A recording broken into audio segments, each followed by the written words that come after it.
आपल्याबरोबर छोटा व्यापारी संघटनेचे अध्यक्ष राजेंद्र बोत्रे सर आहेत. सर, दापोली उपजिल्हा रुग्णालय येथे अनेकदा पेशंटना पाहिजे त्या सुविधा मिळत नाही. याबद्दल अनेक वेळा तक्रारी केल्या गेल्या, मात्र याकडे दुर्लक्ष होते. काय आपण सांगा?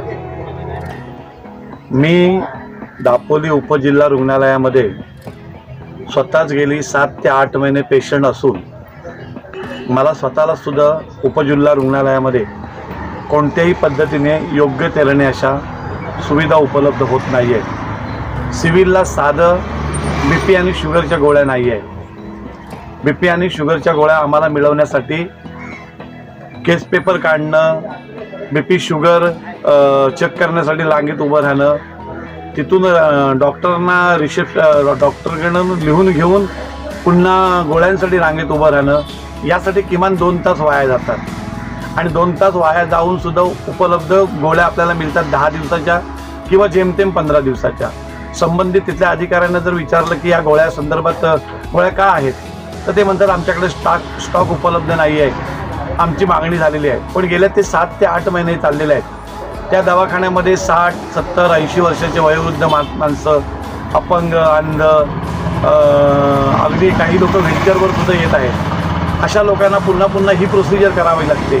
15 दिवसात आल्यानंतर पुन्हा तीच प्रोसिजर करावी लागते. निदान तर फक्त BPचं असतं किंवा शुगरचं असतं, पण पुन्हा पुन्हा तीच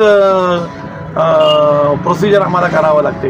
याने खूप त्रास होत आहे, मानसिक शारीरिक खूप त्रास होत आहे. संबंधित या गोष्टीकडे दापोलीमधले असलेले लोकप्रतिनिधी, अन्य प्रतिष्ठित मंडळी यांनी या गोष्टीकडे अत्यंत गांभीर्याने लक्ष घालून आपला उपजिल्हा रुग्णालय हा मध्यवर्ती आहे दापोली शहराच्या, आणि तिथं उपलब्ध काही गोष्टी आपल्याला मिळणं अत्यंत गरजेचं आहे. जर ही अवस्था उपजिल्हा रुग्णालयात असेल तर बाकीच्या PSCना काय अवस्था असेल, याकडे अत्यंत गांभीर्याने लक्ष देणं फार गरजेचं आहे.